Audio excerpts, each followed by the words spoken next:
안녕하십니까.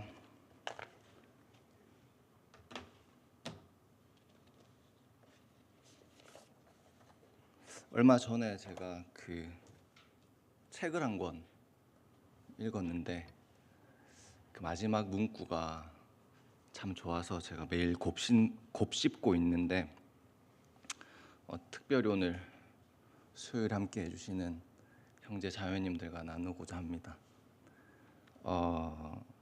구약의 마지막 책은 저주라는 단어로 끝나지만 신약의 마지막 책은 은혜라는 단어로 끝나는데 이는 그 둘 사이에 예수 그리스도가 있기 때문이다. 참 좋은 말씀인 것 같습니다. 오늘은 저번 시간에 이어서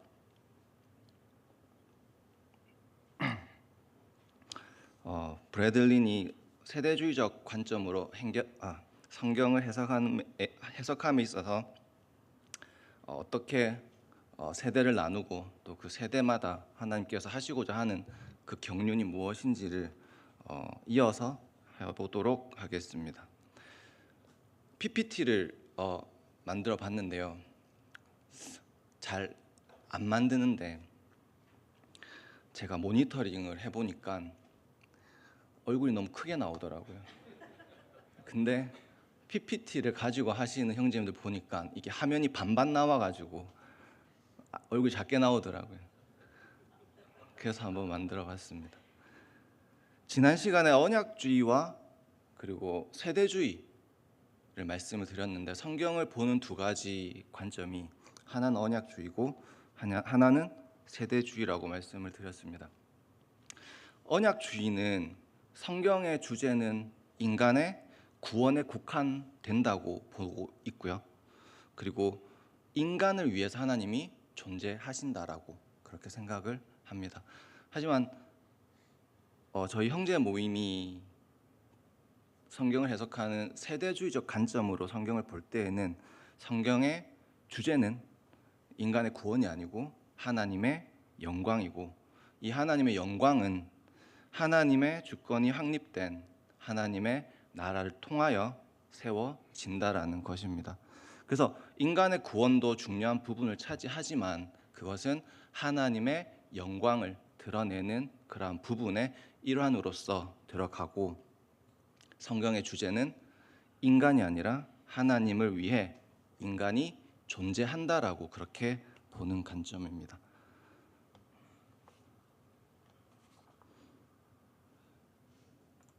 네.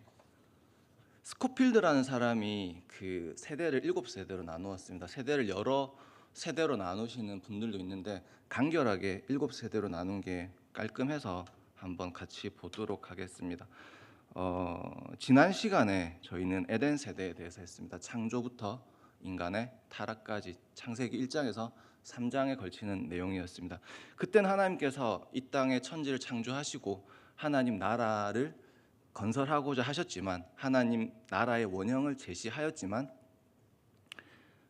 불순종한 인간 때문에 하나님 나라는 건설되지 못하고 결국 에덴에서 추방당하는 결과를 초래하게 됩니다.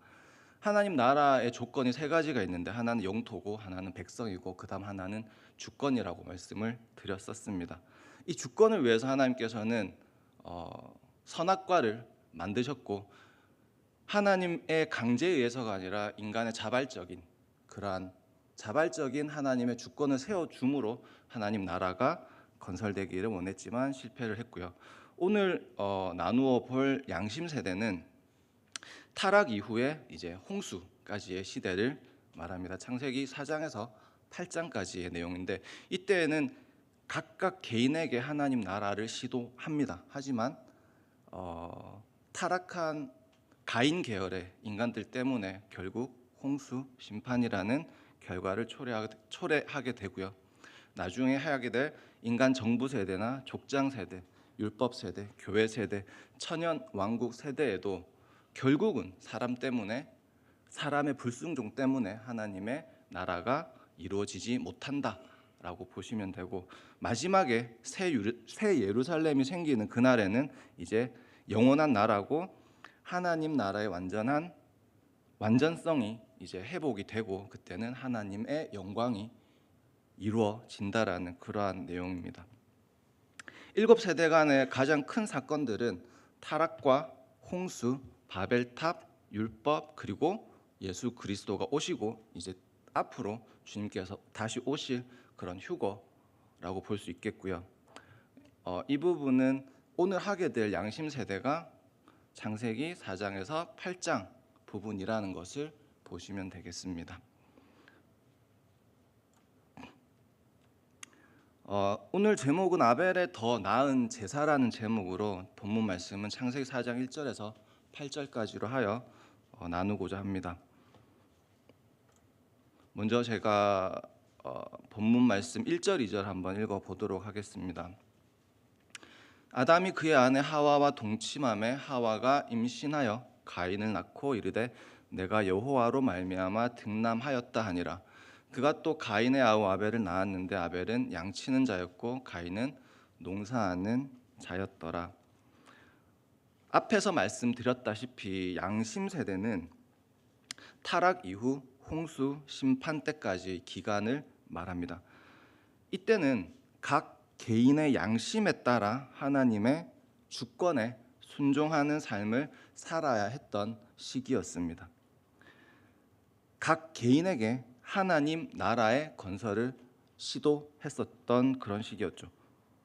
하지만 하나님의 주권을 거부한 가인 계열의 인류가 확장함에 따라 하나님께서는 홍수 심판으로 다 쓸어 버리시고 하나님의 주권을 인정한 아벨, 즉 아벨이 죽고 나서 하나님께 주셨던 셋 계열의 극소수 노아 가족만이 구원을 받게 된다라는 그러한 이야기입니다. 그럼 그 당시에 얼마나 많은 개인이 있었나를 한번 생각해 볼 필요가 있습니다. 아담과 하와로부터 인류는 시작했고요. 유대인들의 문헌에 따르면 아담과 하와 사이에 대략 아들 33명과 딸 27명이 있었다고 합니다. 그리고 가인의 아내가 그의 여동생이었다고 합니다. 이를 감안할 때 그 당시는 친족 내에 결혼이 허락되었고 그럴 수밖에 없었던 시기였습니다. 왜냐하면 인구를 확장해 나가야 했기 때문이었던 거죠.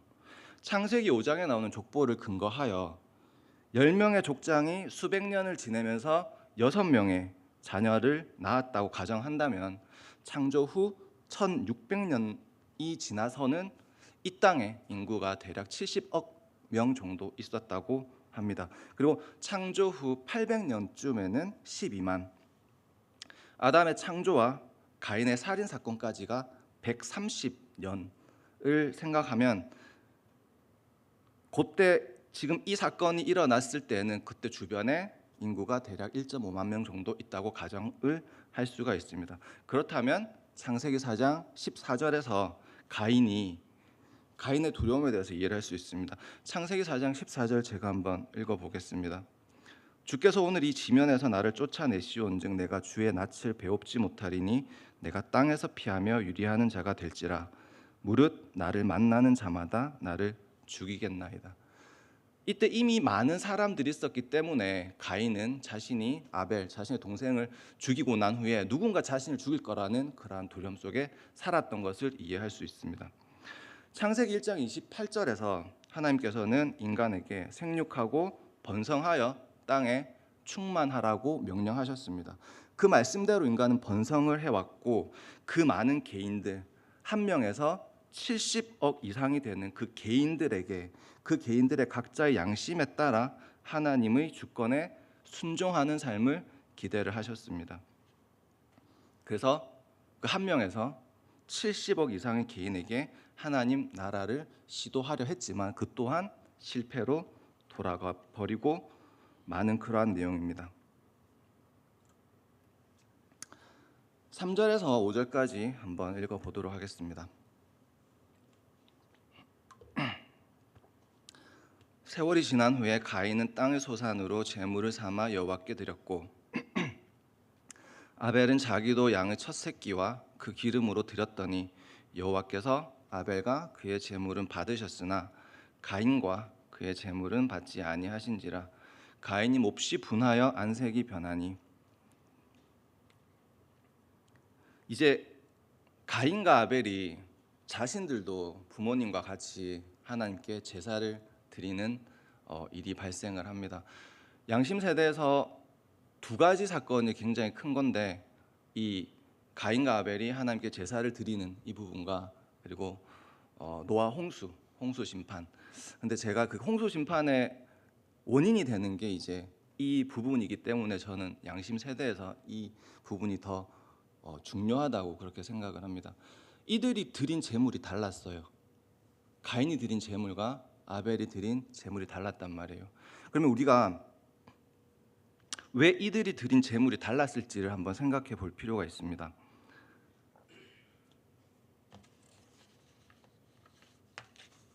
가인은 땅의 소산으로 제물을 삼아 여호와께 드렸다고 했습니다. 아벨은 자기도 양의 첫 새끼와 그 기름으로 드렸다고 했습니다. 첫 번째 이렇게 하나님께 드렸던 제물이 달랐던 이유는 이들이 자신의 상태에 대한 무지 때문에 가인이 잘못된 제물을 선택을 했다고 볼 수 있다는 것입니다. 무슨 말이냐면, 죄인이 하나님께 나아가기 위해서는 피 흘린 제물이 필요하다고 하나님께서는 창세기 3장 21절에서 가죽옷을 통해서 분명하게 말씀해 주셨습니다. 아담과 하와를 에덴에서 추방하실 때.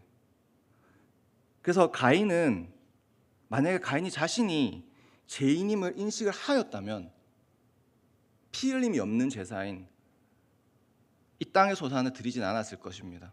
하지만 가인은 자신이 죄인임을 인식하지 못했기 때문에 피 흘림이 없는 땅의 소산으로 하나님께 제사를 드리려 했다는 것입니다. 하지만 아벨은 자신이 죄인임을 인식하였고 자기도 어머니 아버지처럼 피 흘림이 있는 양의 첫 새끼와 그 기름을 제물로 드려야 했다고 생각을 했습니다. 하나님께 나아갈 때 가장 중요한 것은 자기 자신에 대한 파악이 제일 중요하다는 것을 이 부분을 통해서 말씀해 주고 있습니다. 내가 진정 죄인인가? 내가 하나님 앞에 정말 죄인인가? 일단 내 상태, 내가 어떠한 상태인가를 먼저 인지하고 그것을 이해할 때만 하나님 앞에 나아갈 수 있는 그러한 다음 방법을 찾을 수 있다고 이 부분을 통해서 말씀해 주고 있습니다. 가인의 제물과 아벨의 제물을 한번 비교를 해보면, 땅의 소산은 가인의 자신의 양심, 즉 자신의 생각으로 드렸던 제물입니다.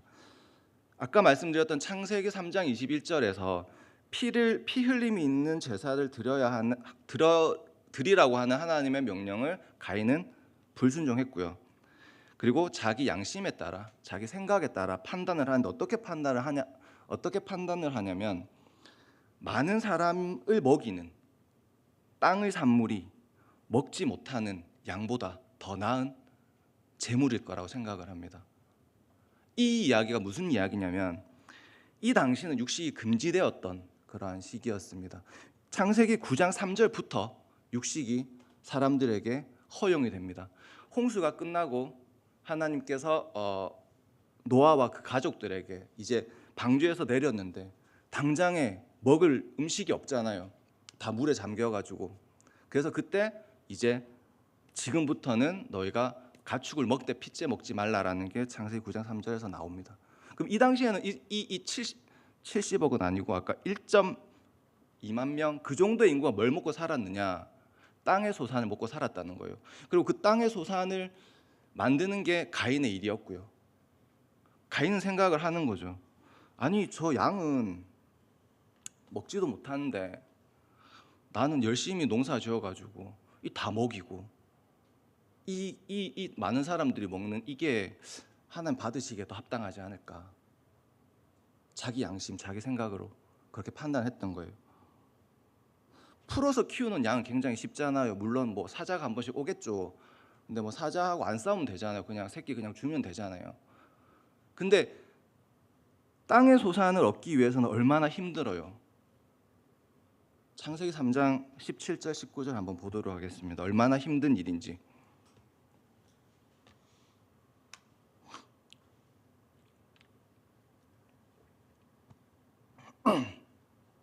창세기 3장 17절 19절 제가 한번 읽어보도록 하겠습니다.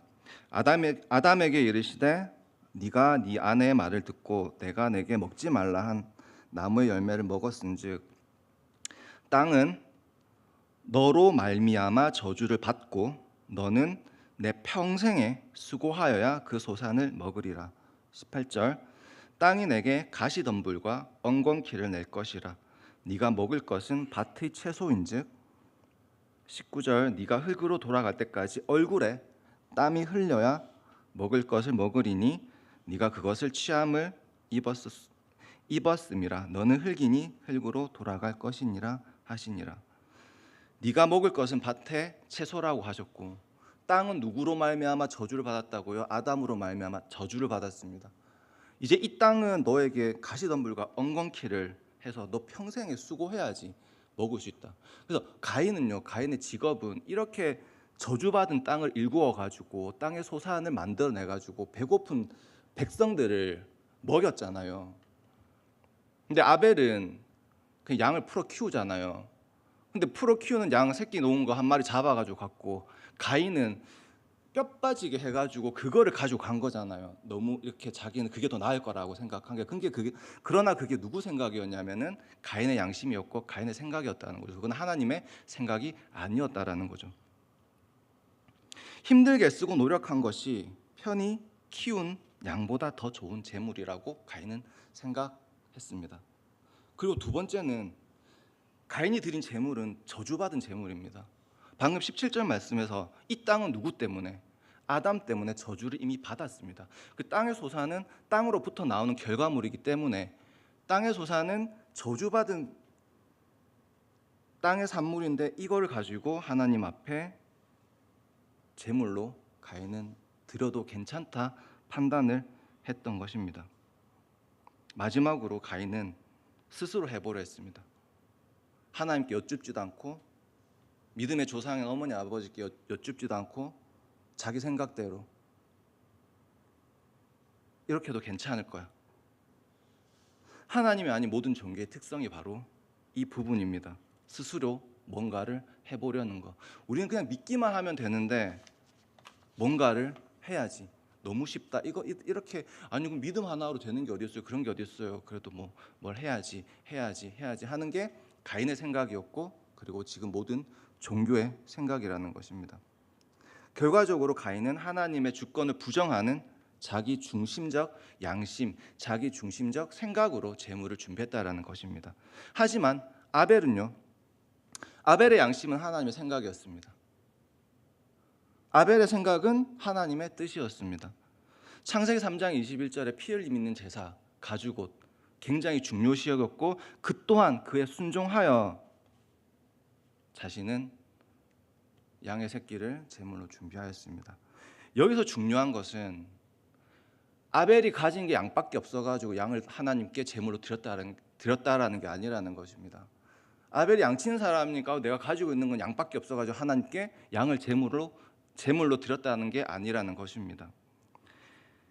피가 없이는 하나님께 나아갈 수 없다라는 것을 자신은 죄인임을 충분히 인식했고 자신의 믿음의 조상인 부모님의 제사 모습을 보면서 나도 부모님처럼 하나님 말씀에 순종하여 양새끼를 들고 나가야겠구나. 자신의 양심에 따라 판단하였지만 그는 하나님을 믿는 믿음이 있었기 때문에 그의 양심은 자기 생각이 아닌 성령님의 인도하심이라고 볼 수가 있습니다. 저주받은 땅의 소산이 아니었습니다. 땅은 저주받았지만 양은 저주받지 않았습니다. 왜냐하면 양은 하나님의 창조물이기 때문입니다. 땅에서 나오는 모든 것은 저주받은 거지만 하나님께서 창조하신 양은 저주받은 것이 아니었습니다. 그리고 마지막으로 하나님께 맡기를 했습니다.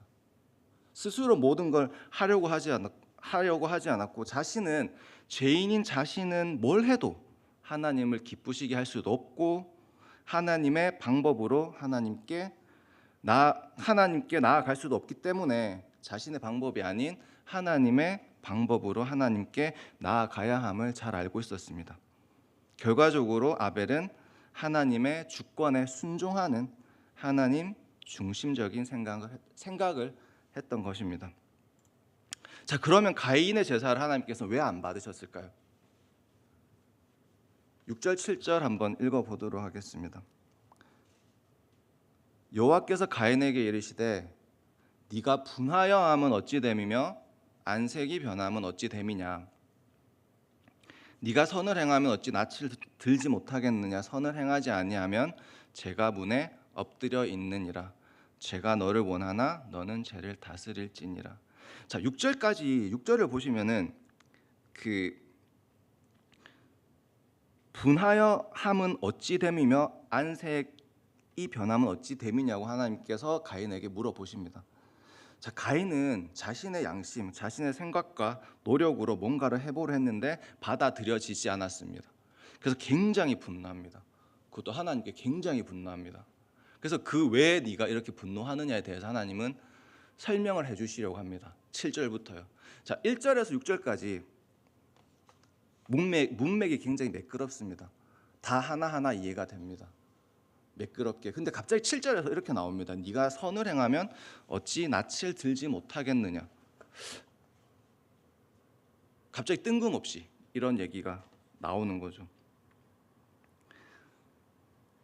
이렇게 성경은 특히 세대주의적 성경 해석에 있어서는 문맥이 굉장히 중요합니다. 이 구절의 앞뒤 상황과 그런 문맥이 굉장히 중요한데 갑자기 한 구절만 떼가지고 이 한 구절만 해석하고 이 한 구절만 어떻게 한다고 하는 것은 굉장히 위험하다는 그런 생각이라고 책에서 읽었습니다. 세대주의적 관점의 그 성경 해석이라는 책에서 읽었는데 이 부분도 뜬금없이 7절이 이렇게 이상하게 나오기 때문에 이때는 제일 먼저 할 수 있는 게 영어 성경을 찾아보는 겁니다. 킹 제임스 버전 영어 성경을 찾아보고 그리고 관련된 주석을 찾아보는 겁니다. 영어로는 어떻게 돼 있냐면 이게 어려울 게 없습니다. 이게 옛날 말이 그냥 you라고 생각하시면 되고 요거는 do라고 하면 됩니다. If you do well, 네가 잘했다면, 그러니까 네가 착한 일을 많이 해서 선을 행했다면 어찌 낯을 들지 못하겠느냐라는 말씀이 아니라 네가 제대로 했다면, 네가 제사를 제대로 드렸다면 이란 말인 것입니다. 네가 제사를 제대로 드렸다면 그 다음 뒷부분은 뭐라고 돼 있냐면 낯을 들지 못하겠느냐가 아니라 accepted, 너의 제사가 받아들여지지 않았겠느냐. 그러니까 가인은 지금 화가 나 있는 거잖아요. 나는 열심히 해가지고 저주받은 땅을 읽어가지고 이걸로 드렸는데 하나님 안 받아주셨다. 네가 착한 일을 많이 했다면 받아줬겠지가 아니라 네가 제대로 제사를 드렸다면 왜 그 제사가 받아들여지지 않았겠느냐라는 그러한 말씀인 것입니다. 그리고 그 뒷부분에는 선을 행하지 아니하면은 여기도 보시면은 네가 제대로 하나님께서 제시한 방법대로 제사를 드렸다면은 받아들여졌을 거라는 그러한 얘기고, 그 다음에 죄가 문 앞에 엎드려 있느니라는 네가 내가 제시한 방법으로 제사를 드리지 않고 내 안에 들어오지 않으면, 구원받지 않으면 죄가 너를 주장할 거다. 하지만 제가 너를 원하나 너는 죄를 다스릴지니라. 이 말은 내가 제시한 방법대로 내 안으로 들어오면 너는 죄의 종이 되는 게 아니라 네가 죄를 통제할 수가 있다라는 그런 말씀인 것입니다. 가인의 제사를 하나님께서 받으시지 않은 이유는 가인이 미워서가 아닙니다. 그리고 가인의 환경이 싫어서도 아닙니다. 또는 그가 한 노력이 부족해서도 아닙니다. 다만 그가 바친 제물이 하나님께서 제시한 제물이 아니었기 때문이었습니다. 그가 제사를 하나님께 제시한 방법으로 do well, 제대로 드렸더라면, 선을 많이 행한 것이 아니라 하나님의 방법으로 제대로 제사를 하나님께 드렸더라면 그의 제사는 받아들여졌을 거라는 이야기입니다. 본문에서 제일 중요한 단어가 상태가 아닌 제물이라는 단어입니다. 하나님은 가인과 아벨의 상태나 환경 혹은 그들의 노력을 본 것이 절대 아닙니다. 하나님께서 보신 유일한 것은 그들이 하나님께 어떠한 제물을 드렸는가입니다. 그리고 그 제물은 그들이 준비할 것이 아닌 하나님께서 준비하신 것이라는 것입니다. 바로 이것이 복음의 핵심입니다. 죄인이 구원을 받아 다시 하나님께 나아갈 수 있는 유일한 방법은 이것밖에 없다라는 것입니다. 히브리서 11장 4절은 같이 한번 읽어보도록 하겠습니다. 히브리서 11장 4절입니다.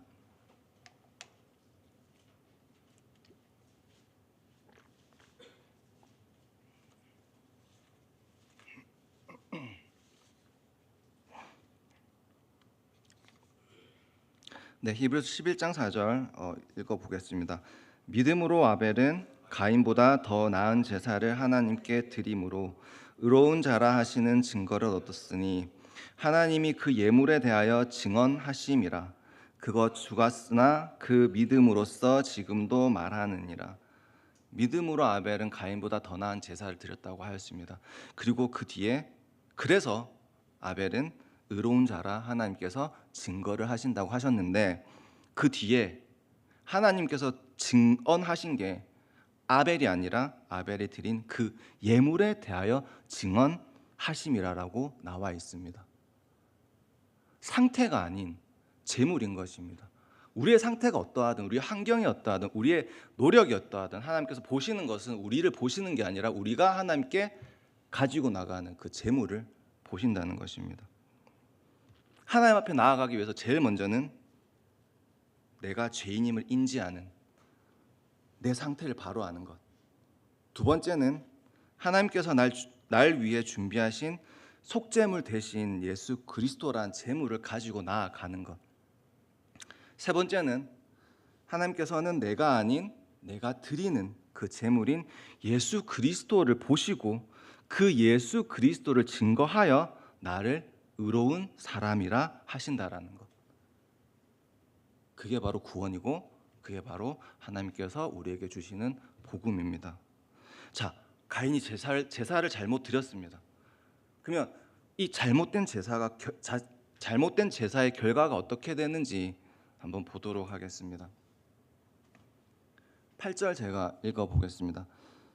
가인이 그의 아우 아벨에게 말하고 그들이 들에 있을 때 가인이 그의 아우 아벨을 쳐 죽이니라. 가인이 그의 아우 아벨에게 말하고 바로 쳐 죽인 게 아닙니다. 밑에 보시면 가인이 아벨이랑 얘기를 했습니다. 그리고 나서 and it came to pass, 시간이 어느 정도 흘렀다는 얘기입니다. 그러고 나서 아벨을 어디에서 들에 있을 때를 노려가지고 아벨을 자기 동생을 죽였다는 것입니다. 우발적인 살인이 아니라 계획적인 살인이었다고 봅니다. 그러면 가인과 아벨은 과연 무슨 얘기를 했을까요? 시간이 이렇게 그 얘기를 하고 나서 시간이 지나고 형이 동생을 죽였습니다. 어떻게 하면 하나님 앞에 나아갈 수 있느냐? 아벨이 형한테 형 그렇게 하면 안 된다, 내가 했듯이 해야 된다 했을 때 형이 얼마나 화가 났겠어요. 저주받은 땅을 내가 이렇게 일궈서 내가 내 나름대로 했는데 너는 그 풀어 키운 양 한 마리 들여가지고 너는 하나님께 지금 받아들여졌다고 지금 형을, 그래서 죽였습니다. 그게 첫 번째 결과입니다. 잘못된 제사를 드린 결과. 가인은 자기 발 앞에 엎드려져 있던 죄를 통제하지 못함으로 살인을 저지릅니다. 하나님께서는 가인에게 너는 피의 제사를 드리라고 했습니다. 근데 자기는 피의 제사는 안 드리고 자기 생각대로 땅의 소산으로 하나님께 제사를 드렸지만, 하나님께서 하라고 하시는 피의 제사를 드리는 건 어려워하고 힘들어하고 불순종했는데 남의 피를 흘리는 데는 굉장히 쉽게 저질렀다는 것입니다.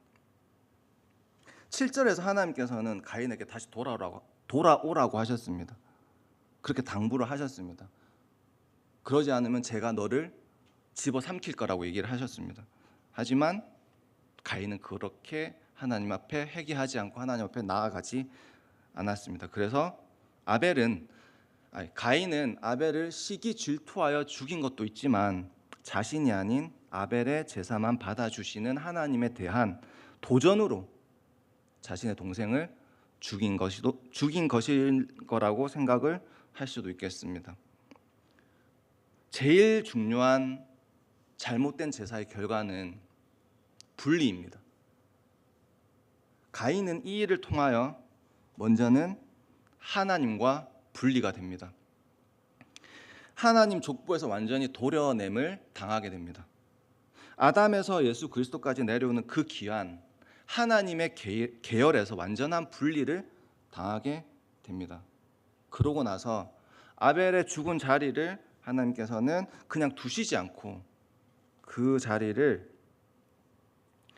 대신하여 셋을 주십니다.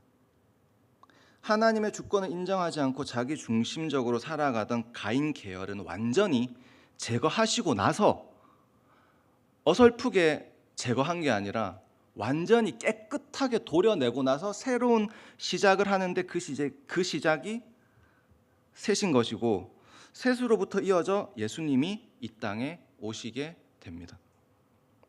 이후 하나님께서는 하나님의 백성이 다른 불순한 것과는 섞이지 않도록 철저하게 관리를 해오십니다.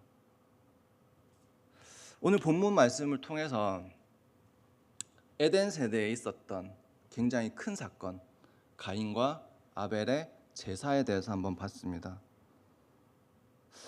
우리는 아벨 혹은 셋 계열에 속한 자인가, 아니면 가인의 계열에 속한 자인가 잘 한번 곰곰이 되새겨볼 필요가 있다고 생각을 합니다.